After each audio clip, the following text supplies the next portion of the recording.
कि law of exponents. तो इसमें देखिए हम लोग 3 आधारभूत आने की बेसिक नियमों को समझेंगे और फिर 5 अलग नियमों को जानेंगे और इन सभी को हम लोग एग्जाम्पल के साथ समझेंगे। तो चलिए स्टार्ट करते हैं। तो सबसे पहले देखिए बेसिक रूल्स जो हैं 3, उन्हें देखिए। यहाँ पहला रूल है कि a का पावर 1 बराबर a है। तो इसका मतलब क्या है कि किसी भी संख्या का जब पावर 1 दिया जाता है तो संख्या सेम होता है।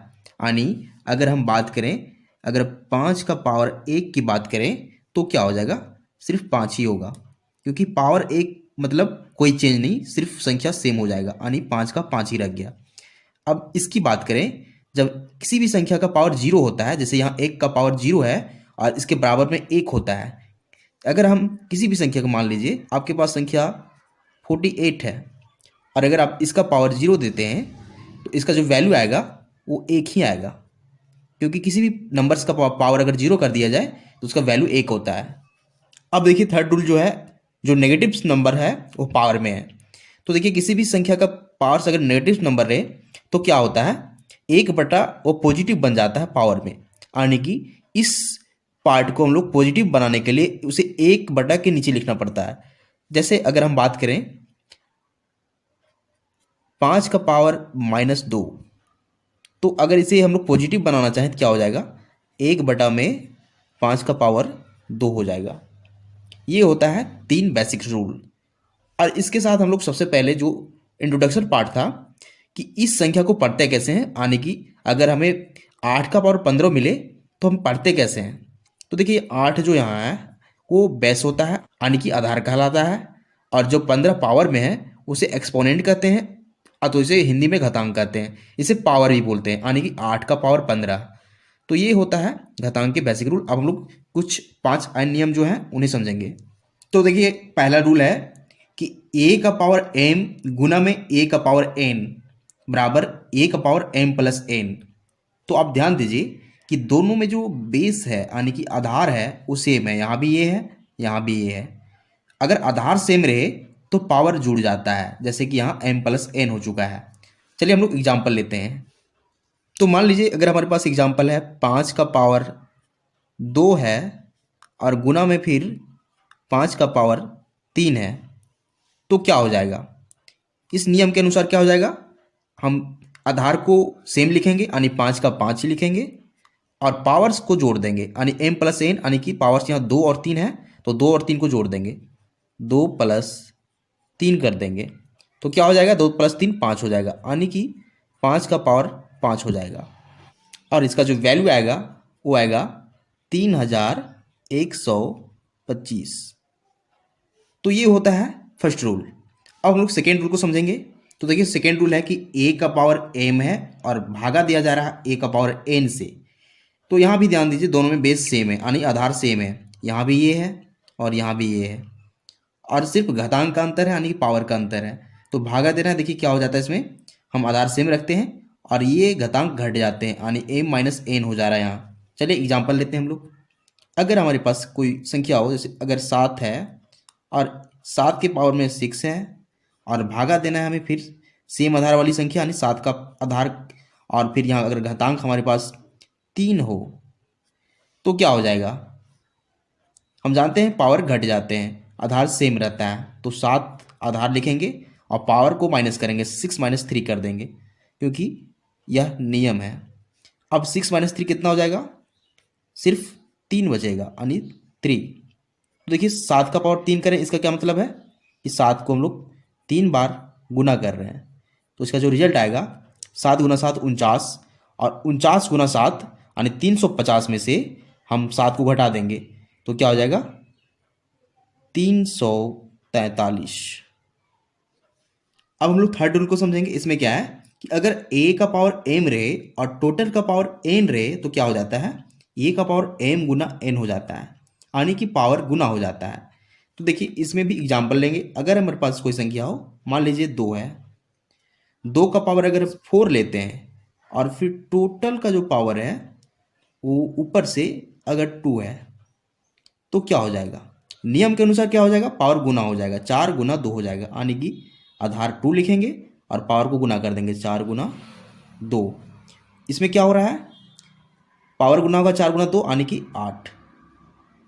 अगर इसको इवैल्यूएट करें तो क्या हो जाएगा, तो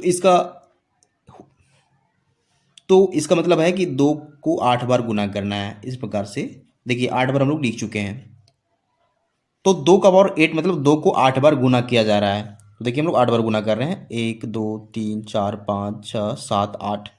इसका जो वैल्यू आएगा वो आएगा देखिए 256 यानी 256। अब हम लोग फोर्थ रूल को पढ़ेंगे। देखिए इसमें क्या है कि ए का पावर अगर एम रहे और गुना में बी का पावर एन रहे तो क्या हो जाता है, ए गुना बी होल पावर एम। इसमें क्या है कि दोनों में देखिए पावर सेम है, यहाँ भी एम है और यहाँ भी एम है, लेकिन आधार यानी कि बेस अलग अलग है, ए अलग है बी अलग है, तो आधार गुना हो के पावर टोटल का सेम हो जाता है। चलिए इसका भी एग्जाम्पल देखते हैं। अगर हमारे पास संख्या रहे 2 और इसका अगर पावर रहे 3 और गुना में फिर रहे 3 और इसका भी पावर 3 ही रहे। अब यहाँ देखिए आधार अलग अलग है, 2 अलग है 3 अलग है, लेकिन पावर सेम है 3 और 3, तो क्या हो जाएगा, आधार गुना हो जाएगा, 2 गुना 3 हो जाएगा और पावर दोनों का सेम रहेगा, यानी कि टोटल पावर 3 हो जाएगा, होल पावर 3 हो जाएगा। अब इसको हम लोग आसानी से गुना कर सकते हैं। कैसे, अंदर में गुना कीजिए, 2 गुना 3 यानी कि 6 और 6 का पावर 3, 6 का पावर 3 मतलब 6 का 3 बार गुना किया जा रहा है। अगर 6 का 3 बार गुना करेंगे हमें क्या मिलेगा, हमें मिलेगा 216। अब हम लोग फिफ्थ रूल को पढ़ेंगे। इसमें क्या है कि अगर ए का पावर एम रहे और उसे भागा देना हो बी का पावर एम से तो क्या हो जाता है, ए बटा बी हो जाता है, टोटल का पावर एम हो जाता है। ध्यान दीजिए दोनों का यहाँ घातांक आने की पावर सेम है, यहाँ भी एम है यहाँ भी एम है, और बेस आने की आधार अलग अलग है, यहाँ ए है और यहाँ बी है। तो जब आधार अलग हो और पावर सेम रहे तो भागा में क्या होता है कि आधार को हम लोग भागा देते हैं और पावर सेम लिखते हैं। जैसे अगर एग्जाम्पल के तौर पर अगर लिखें, अगर हमारे पास कोई संख्या है 10 का अगर हम पावर देना चाहें तो मान लीजिए 3 है पावर, और भागा देना है हमें 5 का पावर 3 से, तो क्या हो जाएगा, हम आधार को भागा देंगे यानी 10 को 5 से भागा देंगे। तो देखिए 10 को 5 से भागा देंगे, क्योंकि पावर सेम है इसलिए दोनों का पावर कॉमन हो जाएगा, यानी कि 3 को कॉमन लेके ऊपर में लिख देंगे होल पावर में। अब देखिए इसे आसानी से बना सकते हैं। देखिए इसमें क्या हो जाएगा, हम 10 को 5 से भागा देंगे तो हमें 2 मिलेगा, और टोटल का पावर क्या लिखेंगे, 3 लिखेंगे, और 2 का पावर 3 क्या हो जाता है, 2 गुना 2 यानी कि 8 हो जाएगा। तो हम लोग टोटल 5 रूल को पढ़ चुके हैं, लेकिन इसमें सबसे इम्पोर्टेंट रूल जो है जो बच गया है वो देखिए इसमें क्या है कि हम किसी संख्या का पावर 0 करते हैं तो उसका वैल्यू 1 क्यों आता है, इसे समझना है। तो चलिए समझते हैं। देखिए ए का पावर 0 बराबर 1 क्यों होता है। मान लीजिए हमारे पास कोई संख्या है 5 है, इसका पावर 3 है, भागा देना हमें 5 का पावर 2 से। यहाँ समझिए आधार सेम है, यानी कि यहाँ भी 5 है और यहाँ भी 5 है। तो रूल नंबर 2 को देखिए, जब आधार सेम हो और पावर अलग अलग हो, हमें भागा देना है तो क्या हो जाता है, हम पावर्स को माइनस करते हैं। तो देखिए हम 5 का आधार का 5 ही लिखेंगे और पावर को माइनस करेंगे, यानी 3 में से 2 घटाएंगे। तो देखिए 3 में से 2 घटाएंगे, ठीक है, क्या हो रहा है, 3 में से 2 घटेगा तो 5 का पावर 1 बचेगा, राइट। इसका क्या वैल्यू आएगा, 5 आ जाएगा, ठीक है। लेकिन अगर हम इसमें क्या करते, 5 का पावर 3 को भागा देते, अगर हम 5 का पावर 3 से, तो क्या हो जाता, हम लोग आधार सेम लिखेंगे यानी 5 का 5 लिखेंगे और पावर को घटाएंगे, 3 में से 3 माइनस करेंगे। देखिए 3 में से 3 माइनस करेंगे तो क्या हो जाएगा, 5 का पावर 0 हो जाएगा। अब ध्यान दीजिए इसका जो वैल्यू आएगा 1 आएगा। क्यों आ रहा है, इस पार्ट को ध्यान दीजिए। अगर हम इसे लिखना चाहें तो लिख सकते हैं 5 का पावर 3 बटा में 5 का पावर 3, क्योंकि हम भागा दे रहे हैं 5 को पावर 3 को 5 का पावर 3 से, राइट। अब इसको अगर एक्सपेंड करें, देखिए क्या हो जाएगा,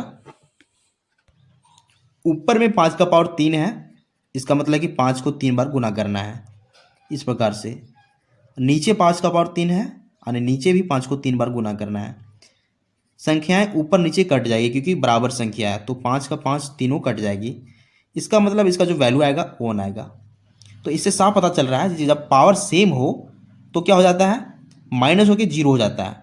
देखिए, और इसका वैल्यू 1 आता है। तो यही कारण है कि किसी भी संख्या का पावर 0 करते हैं तो 1 आता है। तो उम्मीद करते हैं आपको सारा मेथड समझ में आ चुका होगा। तो अगर आपको वीडियो पसंद आता है, वीडियो को लाइक कीजिए एंड चैनल को सब्सक्राइब जरूर कीजिए, क्योंकि हम इसी तरह का वीडियो बनाते रहते हैं जो आपके काम का हो। Thank you.